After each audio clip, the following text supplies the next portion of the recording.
নমস্কার বন্ধুরা, কেমন আছো তোমরা? আজকে তোমাদের জন্য আবার গল্প শোনাতে চলে এলাম। গল্পটি যদি ভালো লাগে অবশ্যই অবশ্যই আমার চ্যানেলটিকে সাবস্ক্রাইব করবে বন্ধুরা।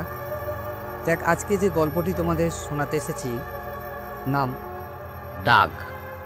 লেখক সোমনাথ ঘোষাল। সন্দেহের তীর অনেক দূর পর্যন্ত ছুটে গেল। কুন্তলার রাগ, অভিমান ঘরের চার দেওয়াল ছেড়ে বাইরে বেরিয়ে এলো। ফোনে বাবা মাকে সব কিছুই সে জানিয়েছে। অভিরূপের অসভ্যতা সীমা ছাড়িয়ে যাচ্ছে। এমন চরিত্রহীন স্বামী শেষ পর্যন্ত তার কপালেই জুটল। বিয়ের আগে যদি এসব জানা যেত তাহলে সম্পর্ক এগোতই না। এদিকে অভিরূপ অসহায়। কাউকেই সে কিছু বোঝাতে পারছে না যে তার সঙ্গে যা হচ্ছে তার জন্য সে বিন্দুমাত্র দায়ী নয়। পাত্রপাত্রী বিজ্ঞাপনে দু পক্ষের মত এক হয়। বিয়ের আগে মাস দুই কুন্তলা অভিরূপ চুটিয়ে প্রেম করেছে। ছুটির দিনগুলোতে সকাল থেকেই দুজনে নিরুদ্দেশ হতো। এক শুভ দিনে ধুমধাম করে 4 হাত এক হলো। বিয়ের পর 5 মাস বেশ আনন্দেই কাটছিল। নতুন সংসার, নতুন ঘর। যাই হোক, কুন্তলার সঙ্গে অভিরূপ ও সকাল সকাল ওঠে। দুজনে হাতাহাতি কাজ না করলে কুন্তলা একা পেরে উঠবে না। অভিরূপকে সকাল 10টার মধ্যে অফিস জয়েন করতে হয়। ও বেরিয়ে যাওয়ার পর কুন্তলা একদম একা। ঘরের টুকিটাকি কাজকর্ম, মাকে ফোন করা, অভিরূপ ফোন করলে একটু বকবক করা, গেম খেলা, টিভি দেখা আর ঘুমানো। সন্ধে 7টার মধ্যে অভিরূপ বাড়ি চলে আসে। সেদিন সন্ধ্যাবেলায় কলিং বেলটা বাজতেই কুন্তলা হাসি মুখে দরজা খুলল। অভিরূপও হাসি মুখে বলল, আজ একটু তাড়াতাড়ি ফিরলাম না? কুন্তলা দরজা বন্ধ করতে করতে বলল, একটু আগে এসেছো, একে তাড়াতাড়ি বলে? অভিরূপ হাসতে হাসতে এগিয়ে গেল।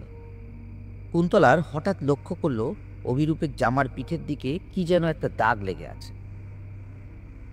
কাছে গিয়ে ভালো করে দেখে কালো রং। আঙুল দিয়ে ঘষতেই সেটা আঙুলে লেগে গেল। ভালো করে দেখে নিশ্চিত এটা কাজল।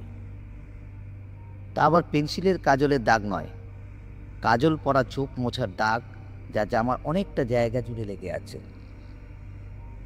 কুন্তলা ভুরু কুঁচকে বলল, তোমার জামায় কাজলের দাগ এলো কোথা থেকে? অভিরূপ ঘাড় ঘুরিয়ে দাগ দেখার চেষ্টা করল।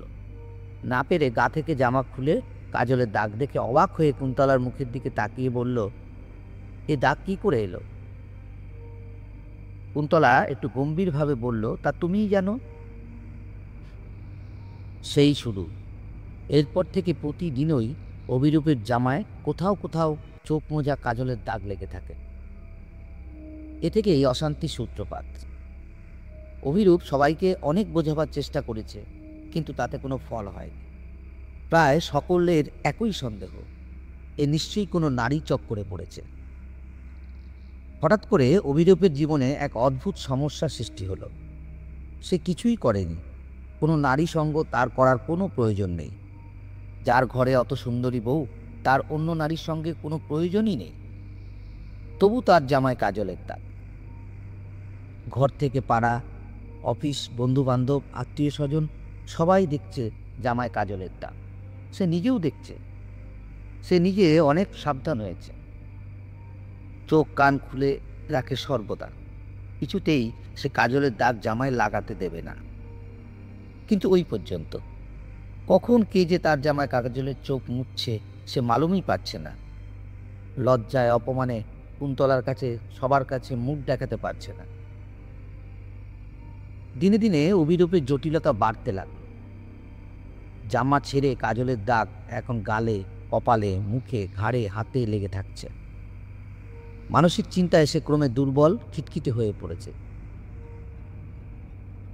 সেদিন সন্ধ্যাবেলায় প্রায় মাতালের মতো টলতে টলতে অভিরূপ বাড়ি ফিরল। তাকে দেখে কুন্তলা ভয়ে বোবা হয়ে গেল। এ কি হাল অভিরূপের! খুস্কো খুস্কো চুল, রক্তবর্ণ চোখ, সারা জামায় কাজলের দাগ, বিড়বিড় করে কি যেন বকছে, হাসছে। কুন্তলা কাল বিলম্ব না করে আশেপাশের লোকজন ডেকে আনলো। বাপের বাড়ি, শ্বশুর বাড়িতে ফোন করলো। সকলে এসে উপস্থিত। এলাকার নাম করা ডাক্তার MD লাহিড়ীকে ডেকে আনলো। উনি অভিরূপকে ভালো করে দেখলেন, তারপর খসখস করে কয়েকটা ব্লাড টেস্ট আর সিটি স্ক্যান লিখে দিলেন আর বললেন, দেরি করলে হবে না, কাল সকালেই পরীক্ষাগুলো করিয়ে নিন। রিপোর্ট দেখে তবেই চিকিৎসা শুরু হবে। আজ রাতের জন্য একটা ঘুমের বড়ি দিয়েছি, একটু কিছু খাইয়ে বড়িটা খাইয়ে দিন, আরামে ঘুমোবে। আর হ্যাঁ, কোনো রকম উত্তেজনা ওনার পক্ষে ক্ষতিকারক। পরের দিন অভিরূপ একটু বেলা করে ঘুম থেকে উঠল। কাছেই পয়েন্ট ডায়াগনস্টিক সেন্টারে আগের রাতেই কথা হয়ে গেছে। কুন্তলা নিজে তৈরি হয়ে অভিরূপকে তৈরি করাচ্ছে, বাইরে আরও সকলে অপেক্ষা করছে। অভিরূপ তৈরি, ড্রেসিং টেবিলের সামনে দাঁড়িয়ে নিজের চুল আঁচড়াচ্ছে। ঘরের বাইরে কুন্তলা পায়চারি করছে, অভিরূপ বেরোলেই ঘরে তালা দেবে। অভিরূপের দেরি হচ্ছে দেখে কুন্তলা দরজার সামনে এসে যা দেখল তাতে তার মাথা ঘুরে গেল। এ কি? অভিরূপ মাথা আঁচড়াচ্ছে আর একটা মেয়ে ছায়া পিছন থেকে অভিরূপকে জড়িয়ে ধরে ওর জামায় চোখ মুছছে। কুন্তলা অভি বলে চেঁচাতেই সে ছায়া মুখ ফিরিয়ে কুন্তলাকে দেখল। কি কুৎসিত সে মুখ! কোটরে ঢোকা দু চোখে কাজলে ভর্তি সেই কাজল অভিরূপের জামায় মুছছে। কুন্তলা জ্ঞান হারালো। কুন্তলা চিৎকারে সকলে ছুটে এসে দেখে সে মেঝেতে অজ্ঞান হয়ে পড়ে রয়েছে, আর অভিরূপ তখনও চুল আঁচড়াচ্ছে, আর ওর সারা শরীর জামায় চোখ মোছা কাজলের দাগ। কুন্তলা চোখে মুখে জল দিলে ও একটু সুস্থ হয়ে যায়। অভিরূপের দিকে তাকিয়ে আবার চিৎকার করে জ্ঞান হারায়। উপস্থিত সকলের বুঝতে অসুবিধা হলো না যে এটা কোনো স্বাভাবিক ব্যাপার নয়। কুন্তলা কিছু একটা দেখেছে যার জন্য তার এমনটা হচ্ছে। আর সব থেকে বড় কথা, এখানে কুন্তলা ছাড়া অন্য কোনো মেয়ে নেই। তা সত্ত্বেও অভিরূপের জামায় কাজলের দাগ এলো কোথা থেকে? এসব প্রশ্নের উত্তর একমাত্র কুন্তলাই দিতে পারবে। কুন্তলা এখন অনেকটাই সুস্থ। অভিরূপও নিজেই জামা পাল্টিয়ে নিয়ে পাশের ঘরে টিভি চালিয়ে খবর দেখছে। ঠিক কী হয়েছিল তা বিস্তারিতভাবে কুন্তলা উপস্থিত সবাইকে বলল। কুন্তলার মুখে সব কিছু শোনার পর সকলে বুঝল যেটা একটা খুব কঠিন পরিস্থিতির সম্মুখীন তারা। ডাক্তারের কোনো ওষুধও এতে কাজ করবে না। একমাত্র পীর বাবার মাজারে ফকির সাহেবের কাছে গেলে কিছু একটা ভালো ফল আশা করা যায়। সেদিন সন্ধ্যাবেলায় কুন্তলা অভিরূপকে নিয়ে পাশের বাড়ি পালবাবু পীর বাবার মাজারের দিকে রওনা দিলেন। সঙ্গে কুন্তলা, অভিরূপের বাবা মাও আছেন। মাজারের সামনে এসে পালবাবু বললেন, আপনারা সবাই বাইরে অপেক্ষা করুন, আমি কুন্তলা আর অভিরূপকে নিয়ে ভেতরে যাচ্ছি। এতজন ভিতরে যাওয়ার অনুমতি নেই। কুন্তলা বলল, পাল কাকু, আমি বাবা মার সঙ্গে বাইরে আছি, আপনি বরং অভিকে নিয়ে ভিতরে যান, আপনি তো সবই জানেন। পালবাবু বললেন, আরে না না, তোমাকে যেতেই হবে। কুন্তলা আর কোনো কথা বলল না। ওরা তিনজন মাজারের ভেতরে গেল। মাজারে ঢুকেই অভিরূপ অনেকটা সুস্থ বোধ করল। সে কুন্তলার একটা হাত চেপে ধরে বলল, আমরা এখানে কি করতে এসেছি? কুন্তলা চুপ করে রইল। পালবাবু বললেন, সেটা একটু পরেই বুঝতে পারবে। ফকির সাহেব ওদের তিনজনকে নিয়ে এক জায়গায় বসালেন, আর উনি ওদের মুখোমুখি বসে বললেন, বলুন কি সমস্যা? পালবাবু কুন্তলার দিকে তাকিয়ে বললেন, বলো মা, যা যা হয়েছে বা যা আজ সকালে তুমি দেখেছ সব খুলে বলো ওনাকে। উনি এর একটা সমাধানের উপর নিশ্চয়ই বার করবেন।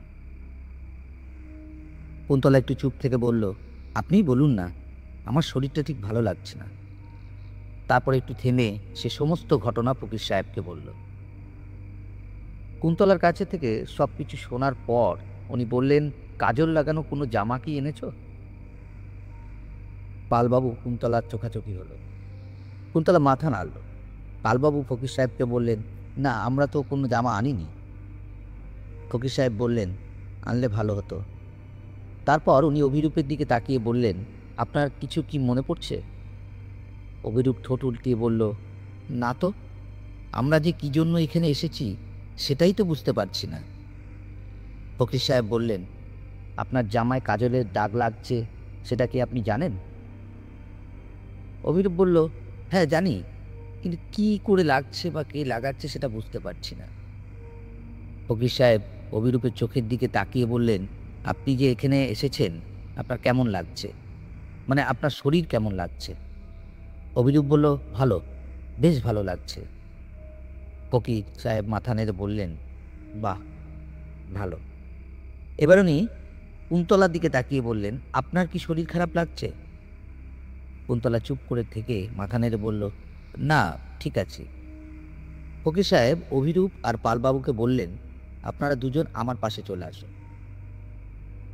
অভিরূপ আর পালবাবু ফকির সাহেবের পাশে চলে এলেন। ফকির সাহেব কুন্তলাকে বললেন, আপনি এবার একটু বাইরে গিয়ে দাঁড়ান। কুন্তলা পালবাবু অভিরূপের দিকে তাকালো। পালবাবুর ইশারায় কুন্তলা বাইরে বেরিয়ে গেল। কুন্তলা বেরিয়ে যেতেই ফকির সাহেব অভিরূপকে বললেন, আপনার শ্বশুর বাড়ির কেউ এসেছেন? অভিরূপ বলল, হ্যাঁ, আমার শ্বশুর শাশুড়ি সবাই এসেছেন, ওনারা বাইরে দাঁড়িয়ে আছেন। ফকির সাহেবের দু চোখ চকচক করে উঠল। উনি বললেন, আমার হিসাব যদি ঠিক মিলে যায় তাহলে আজই এই সমস্যার সমাধান হয়ে যাবে। এবার উনি উঠে দাঁড়ালেন, কাঁধে ঝোলা তুলে নিলেন। এক হাতে চামর, অন্য হাতে জলভরা অগুরু মিশ্রিত মন্ত্রপ্লুত কাঁচের শিশি নিয়ে বাইরে বেরিয়ে গেলেন। পালবাবু আর অভিরূপ ওনাকে অনুসরণ করলেন। ফকির সাহেব বাইরে বেরিয়ে এসে কুন্তলার মুখোমুখি দাঁড়ালেন। তিনি যেটা ভেবেছেন সেটা ঠিক। ফকির সাহেবকে দেখে কুন্তলার মুখ চোখের ভাব পুরো পাল্টে গেল। কিছুক্ষণের মধ্যে কুন্তলা আর কুন্তলা থাকল না। সে বীরাঙ্গনার মতো ফকির সাহেবের উপর ঝাঁপিয়ে পড়ল। ফকির সাহেবও ছেড়ে দেবার মানুষ নন, উনি আগেভাগেই তৈরি হয়ে এসেছেন। উনি বিড়বিড় করে মন্ত্র উচ্চারণ করছেন আর অগরুর জল কুন্তলার গায়ে ছেটাচ্ছেন আর চামড় দিয়ে গা মাথা ঝাড়ছেন। কুন্তলার সে কি ভয়ঙ্কর রূপ! উপস্থিত সবাই ভয়ে সিঁতিয়ে গেছে। অভিরূপকে আগেই ফকির সাহেব ইশারায় সামনে থেকে সরে যেতে বলেছে। পালবাবু অভিরূপকে একটু আড়ালে রেখেছে। কুন্তলার কর্কশ গলার আওয়াজ কানে তালা লেগে যাচ্ছে। ফকির সাহেব কিন্তু বিড়বিড় করে মন্ত্র পড়েই যাচ্ছেন আর মাঝে মাঝে বলছেন, কি নাম তোর, কারণ বল, কি কারণে এমন করছিস? এখনই তোর বেয়াদবি বন্ধ কর, না হলে ফল ভালো হবে না। কিন্তু কে কার কথা শোনে? তাণ্ডব চলতেই থাকে। আর বুক চাপড়ে মাঝে মাঝে বলছে, আমি সেজুতি। প্রায় ঘন্টা দুয়েক এমন চলার পর হঠাৎ কুন্তলার শরীর মাটিতে লুটিয়ে পড়ে জ্ঞান হারালো। ফকির সাহেব তাড়াতাড়ি কাঁধের ঝোলা থেকে দুটো মাদুলি বার করে একটা কুন্তলার হাতে আর একটা অভিরূপের হাতে বেঁধে দিয়ে পালবাবুকে বললেন, ওকে মাজারের ভেতরে নিয়ে আসুন। আর এখনোই কাউকে বাড়িতে পাঠান, যতগুলো কাজল লাগা জামা আছে সব কটা জামা যেন এখনোই আগুনে পুড়িয়ে দেয়। পালবাবু বললেন, আমিই যাচ্ছি। অভিরূপ বলল, আমিও আপনার সাথে যাব কাকু, নাহলে জামাগুলো কোথায় আছে আপনি খুঁজে পাবেন না। পালবাবু বললেন, তাড়াতাড়ি চলো। ফকির সাহেব আর একটা মাদুলি পালবাবুর হাতে বেঁধে দিয়ে বললেন, যত তাড়াতাড়ি ওগুলো পুড়িয়ে এখানে চলে আসবেন। পালবাবু মাথা নাড়িয়ে সম্মতি জানিয়ে অভিরূপকে নিয়ে হন্তদন্ত হয়ে বেরিয়ে গেলেন। প্রায় 3 ঘন্টা পর পালবাবু আর অভিরূপ মাজারে ফিরে এসে দেখেন কুন্তলার জ্ঞান ফিরেছে। সে বসে আছে। কুন্তলা, অভিরূপের বাবা মাও সেখানে উপস্থিত। ওদের দুজনকে দেখে সবাই একটু অস্থির হলো। ফকির সাহেব পালবাবুকে বললেন, আপনাদের কোনো অসুবিধা হয়নি তো? পালবাবু মাথা নেড়ে বললেন, না না, আমাদের কোনো অসুবিধা হয়, আমরা কাজলের দাগ লাগা সমস্ত জামা গেঞ্জি আগুনে পুড়িয়ে দিয়েছি। ফকির সাহেব বললেন, খুব ভালো, বিপদ অনেকটাই মুক্ত। এবার উনি কুন্তলার মা গার্গী দেবীর দিকে তাকিয়ে বললেন, এই সেজুতি কে? আপনি কি ওকে চেনেন? সেজুতি নাম শুনে উনি কান্নায় ভেঙে পড়লেন। কুন্তলার মাকে জড়িয়ে ধরে সান্ত্বনা দিল। ফকির সাহেব বললেন, কান্নাকাটি করার এখন সময় নয়, কি হয়েছিল সেজুতির সঙ্গে পুরো খুলে বলুন। আর হ্যাঁ, এর আগেও কি কুন্তলার এমনটি হয়েছিল? গার্গী দেবী বললেন, না, এমনটি কখনো হয়নি, এই প্রথম হলো। ফকির সাহেব বললেন, সমস্ত ঘটনাটা আমাকে বলবেন, কিছুই লুকোবেন না। গার্গী দেবী মাথা নাড়িয়ে বললেন, সেজুতি আমার ছোট মেয়ে, কুন্তলার থেকে 6 বছরের ছোট। ও ছোটবেলা থেকে একটু সাজগোজ করতে ভালোবাসত। বিশেষ করে চোখে কাজল পরতেও খুব ভালোবাসত। সকালে মুখ ধুয়ে কাজল পরবে, স্নান করে কাজল পরবে, চোখ থেকে কাজল মুছতে দিত না। তার জন্য আমার কাছে, ওর বাবার কাছে, দিদির কাছে খুব বকা খেত, কিন্তু ওর কাজ ও করেই যেত। এত সুন্দরী ওকে দেখতে ছিল, আর তার চেয়েও সুন্দর ছিল ওর চোখ দুটো। কাজল পরলে ভারী সুন্দর দেখতে লাগতো ওকে। গার্গী দেবী বলতে বলতে কাপড়ের আঁচল দিয়ে চোখ মুছলেন। সেদিন ছুটির দিন, সকাল থেকে বাড়িতে সবাই আছে। দুপুরে তাড়াতাড়ি খাওয়া দাওয়া সেরে আমরা একটু বিশ্রাম নিচ্ছি। সন্ধেবেলায় কুন্তলার কলেজে ফাংশন। ও তখন ফার্স্ট ইয়ারে, আর সেজুতি ক্লাস 8। এমনিতে দু বোনের খুব ভাব, কিন্তু কুন্তলা বোনকে খুব ভালোবাসত। ও যা জিনিস নেবে দুটো, আর যা খাবে বোনের জন্য আনবে। সেজুতি একটু উল্টো, ও দিদির নেবে কিন্তু দিদিকে কিছু দেবে না। তা নিয়ে কুন্তলার কোনো অনুযোগ ছিল না। ও সব কিছু হেসে উড়িয়ে দিয়ে বলতো, ও ছোট, বড় হলে সব ঠিক হয়ে যাবে। বিকেল হয়ে গেছে, আমরা সব শুয়ে আছি। কুন্তলা কলেজে যাওয়ার জন্য রেডি হচ্ছে। চোখে কাজল লাগাতে গিয়ে দেখে মেকআপ বক্সে কাজল পেন্সিল নেই। ও সঙ্গে সঙ্গে আমাকে ডেকে বলল, আমি বললাম বোনের পেন্সিলটা এখন একটু দিয়ে নে, পরে তোর পেন্সিলটা খুঁজে নিবি। কুন্তলা ঘর থেকে বেরিয়ে যাওয়ার পর আমি আবার চোখ বন্ধ করতেই ঘুমিয়ে পড়লাম। হঠাৎ ভীষণ চিৎকার শুনে আমি আর ওর বাবা দুজনেই উঠে ঘর থেকে বেরিয়ে এসে দেখি সেজুতি ভীষণ চিৎকার করে বলছে, আমার কাজল পেন্সিলে কেন হাত দিয়েছিস? কে তোকে সাহস দিয়েছে? কুন্তলা অনেক বোঝাচ্ছে, সরি বলছে, আমি ওর বাবা সবাই আমরা বোঝাচ্ছি, কিন্তু ও সমানে চিৎকার করে যাচ্ছে। শেষমেশ ওর বাবা নিজেকে আর সামলাতে না পেরে গালে একটা চড় বসিয়ে দিল। কয়েক সেকেন্ড ও চুপ করে দাঁড়িয়ে রইল। তারপর হঠাৎ হাতে রাখা কাজল পেন্সিলটা মেঝেতে আছাড় মেরে ফেলে এক দৌড়ে সিঁড়ি দিয়ে ছাদের দিকে ছুটে গেল। আমাদের তখন নতুন একতলা বাড়ি, ন্যাড়া ছাদ। ওর পেছনে আমরাও ছুটলাম। ও ছাদে এসে সোজা নিচে ঝাঁপ দিল। গার্গী দেবী আঁচলে মুখ ঢাকলেন, চোখের জল মুছতে মুছতে বললেন, আমরা এক মুহূর্ত সময় নষ্ট না করে ওকে হাসপাতালে নিয়ে যাই। জোর কদমে চিকিৎসা শুরু হয়। চিত হয়ে নিচে পড়েছিল, তাই বুক পাঁজরের হাড়গুলো ভেঙে যায়, মুখটাও থেতলে যায়। অনেক চেষ্টা করে অনেক ঠাকুর মানত করেছি, কিন্তু 4 দিনের দিন দুপুরে ও এক রাস অভিমান নিয়ে আমাদের ছেড়ে চলে গেল। বেশ কিছুক্ষণ সবাই চুপ, কারোর কোনো সাড়া নেই, শুধু নিঃশ্বাসের শব্দ ছাড়া। কুন্তলা নিস্তব্ধতা ভেঙে বলল, তারপর থেকে আমি আর কোনোদিন চোখে কাজল পরিনি। কিন্তু মাসখানেক আগে অভি এসে জোরাজুরি করলো কাজল পরার জন্য, যে আমি বাধ্য হলাম। আর আমি ওকে এসব কিছুই বলিনি। ও যদি জানতো তাহলে আমাকে কাজল পরতে বলতো না। আমি কাজল পরার পর থেকেই ওর জামায় কাজলের দাগ লাগা শুরু হয়। আমার জন্য কতটা হেনস্থা হয়েছে। সব কিছু শোনার পর ফকির সাহেব বললেন, ও অভিরূপের জামায় কাজল মুছে দিয়ে ও ওর অভিমান প্রমাণ করছিল। পালবাবু বললেন, তাহলে অভিরূপকে ছেড়ে হঠাৎ কুন্তলাকে আক্রমণ করলো কেন? ফকির সাহেব বললেন, ওই যে আজ সকালে সেজুতি যখন অভিরূপের জামায় চোখে কাজল মুছছিল, কুন্তলা আবছা ছায়া দেখে চিৎকার করাতেও বিরক্ত হয়েছিল, আর ওর দৃষ্টি পড়ছিল কুন্তলার উপর। পালবাবু বললেন, এটা আপনি বুঝলেন কি করে? ফকির সাহেব মুচকি হেসে বললেন, অনেক রাত হয়েছে, এবার আপনারা আস্তে আস্তে বাড়ি যান। অভিরূপকে একটা জলের শিশি দিয়ে বললেন, বাড়িতে গিয়ে দরজা খোলার আগে সারা বাড়ির চারপাশে এই জল ছড়িয়ে দেবেন, আবার দরজা খুলে ঘরের ভিতরও ছড়িয়ে দেবেন।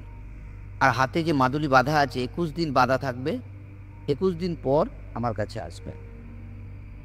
মাজারে প্রণাম করে ফকির সাহেবকে অনেক অনেক ধন্যবাদ জানিয়ে সবাই যখন বাড়ি যাওয়ার রাস্তা ধরল, তখন বেশ রাত। আজ আমার গল্পের এখানেই সমাপ্তি। গল্পটি যদি আপনাদের ভালো লেগে থাকে অবশ্যই লাইক ও শেয়ার করবেন। এই ধরনের আরও গল্প শুনতে আমার এই চ্যানেলটিকে সাবস্ক্রাইব করবেন।